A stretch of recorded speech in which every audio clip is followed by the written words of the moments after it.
कहानी है एक गांव की, जहां पर रात के समय बहुत ही डरावनी आवाजें आती हैं। गांव वाले उसकी आवाजें सुन के बहुत ही ज्यादा डर जाते हैं। आवाजें कुछ ऐसी आती हैं, ओ।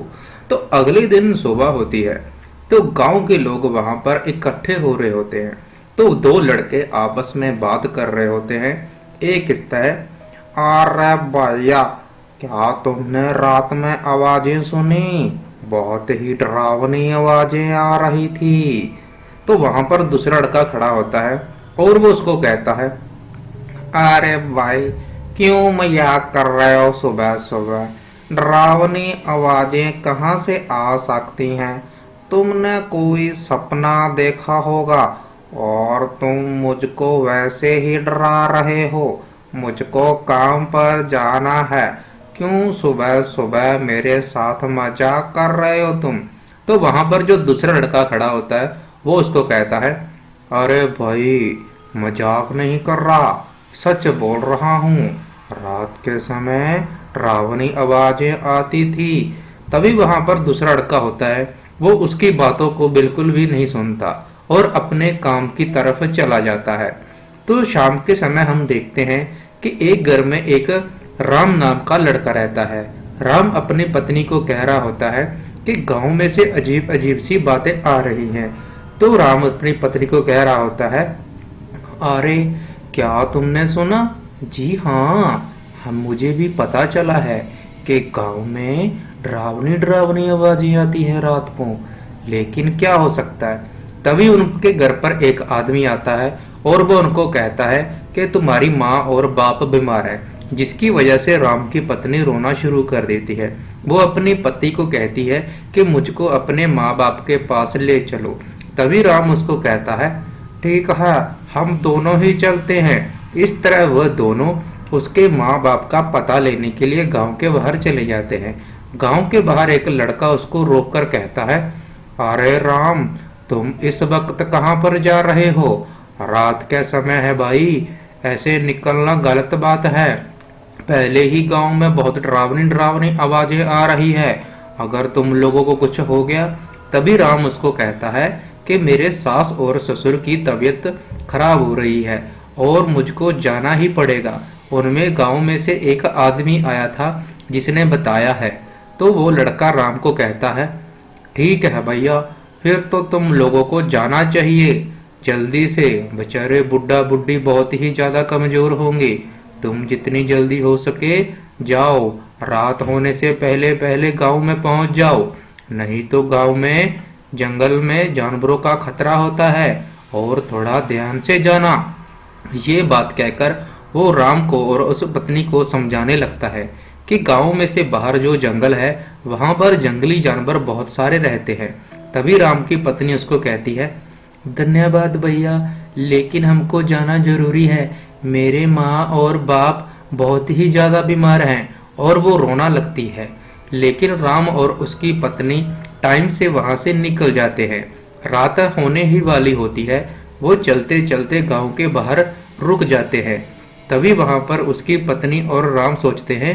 राम कहता है, अरे, रात बहुत हो गई है, क्या हमको जाना चाहिए कि नहीं? तुम बताओ। तो अपनी राम की पत्नी को पूछता है। उसकी पत्नी रो रो कर बुरा हाल होता है और वो कहती है, जी, मुझको मेरी माँ और बाप से मिलना है। वो बेचारे बहुत ही ज्यादा बूढ़े हैं, उनका ख्याल कौन रखेगा? तो ये बात कहकर वो दोनों आगे बढ़ जाते हैं और धीरे धीरे चलने के बाद वो रास्ते में जो जंगल पड़ता है वहां पर आ जाते हैं। राम को बहुत ही अजीब सी आवाजें सुनाई देती हैं। तो राम अपनी पत्नी को कहता है, जी, मुझको तो कोई आवाज नहीं सुनाई दी, आपको कहाँ से सुनाई दी? आपको शायद वैसे ही लगा होगा। तो राम अपनी पत्नी की ओर देखता है और सोचता है कि शायद उसको वैसे ही लगा होगा, और आगे बढ़ जाता है। थोड़ी देर चलने के बाद वो अपनी पत्नी के गांव पर पहुंच जाता है। हम देखता है कि उसके सासुर और ससुर तो एकदम ठीक हैं। तो ये कैसे हो गया? तभी उसका ससुर अपने बेटे राम को कहता है, अरे बेटा, आज कैसे आना हुआ और तुम दोनों ऐसे आ गए बिना बताए? तो राम उसकी ओर देख के बहुत ही ज्यादा हैरान हो जाता है और राम की पत्नी भी देख रही होती है कि उसके पिताजी और उसकी माँ तो एकदम ठीक हैं। तो वो सूचना किसने गांव में पहुंचाई थी कि ये दोनों बहुत ही ज्यादा बीमार हैं। अभी वहां पर राम अपने ससुर की बात सुन रहा होता है और राम कहता है, अरे पिताजी, मुझको तो गांव में एक आदमी ने बताया था, वो हमारे घर आया था कि आप दोनों की तबीयत बहुत ही ज्यादा खराब है। तभी राम की पत्नी अपने पति को कहती है, जी अगर हम आ ही गए हैं, क्यों ना कुछ दिन यहीं रुक जाए। तो ये कह के वो घर के अंदर चले जाते हैं। राम अपनी पत्नी से बातें कर रहा होता है और वो कहता है, तुम जाओ अपने माँ बाप के पास सो जाओ। तो राम की पत्नी कहती है, ठीक है जी, आप यहाँ पर सो जाओ। तभी राम एक बेड पर सो जाता है। थोड़ी देर सोने के बाद अंधेरा हो जाता है। राम को फिर से आवाजें सुनाई देती हैं। राम उस आवाज को सुनकर बहुत ही ज्यादा डर जाता है और कहता है, अरे ये आवाजें मेरा पीछा ही नहीं छोड़ रही, पता नहीं कहाँ से आती हैं ये आवाजें। और ये कहकर राम फिर से सो जाता है। राम को आवाजें सुनाई देती है लेकिन राम उठ के नहीं देता। अगली सुबह राम उठकर बाहर चला जाता है और अपनी सास से बातें करता है। सासू माँ जी, आपके यहाँ पर कैसी अजीब अजीब सी आवाजें आती है। तो राम की सास उसके कहती है, अरे बेटा, तुमको वैसे ही लगा होगा, आवाजें तो नहीं। अगली रात को राम और उसकी पत्नी सो रहे होते हैं। राम को फिर से आवाजें सुनाई देती हैं। राम एकदम उठता है। वो आवाजें कुछ इस प्रकार से होती है,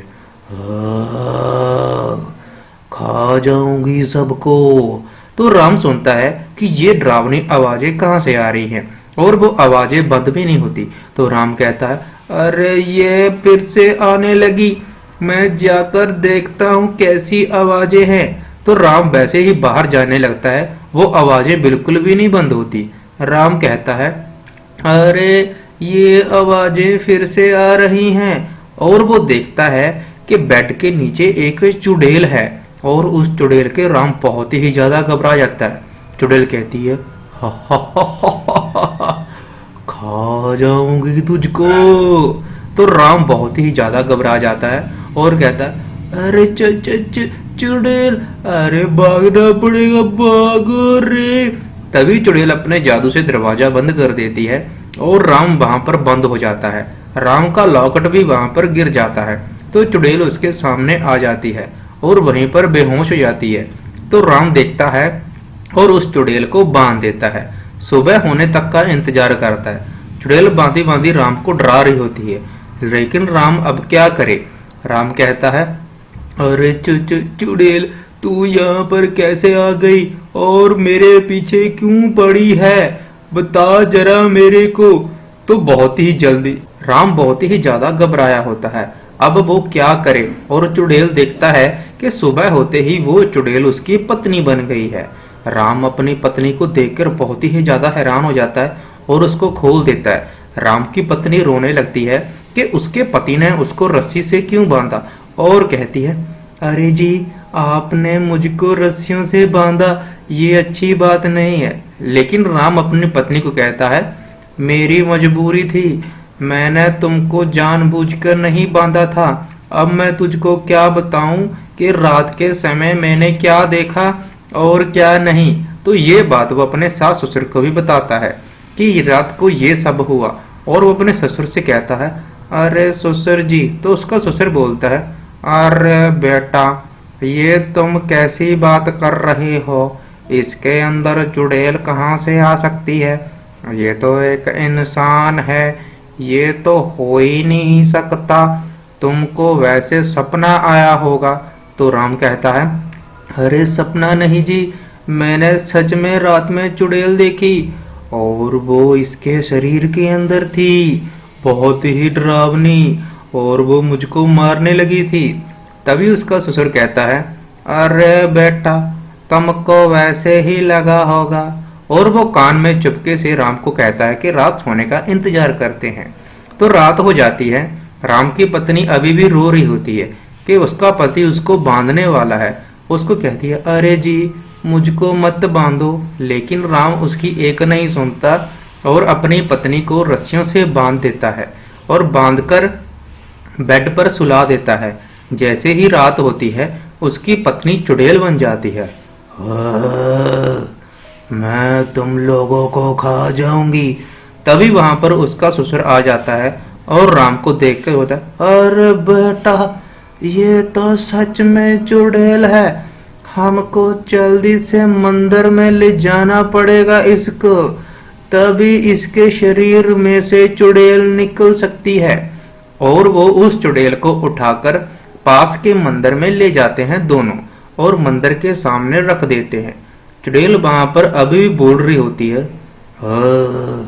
तुम लोग मेरा क्या बिगाड़ोगे, ये मंदिर मेरा कुछ नहीं कर सकता। लेकिन राम मंदिर में से हनुमान की मूर्ति उठाकर उस चुड़ैल के ऊपर रख देता है। उस मूर्ति की पवित्र शक्तियों के साथ वो चुड़ैल धीरे धीरे कमजोर होने लगती है, और धीरे धीरे हम देखते हैं कि मूर्ति में से बहुत सारी शक्तियों के साथ अब वो चुड़ैल जलने लगती है, और धीरे धीरे चुड़ैल में आग लग जाती है। उस शक्ति से चुड़ैल में सभी की सभी शरीर पर आग लगने की वजह से वो चुड़ैल वहीं पर मरने लग जाती है।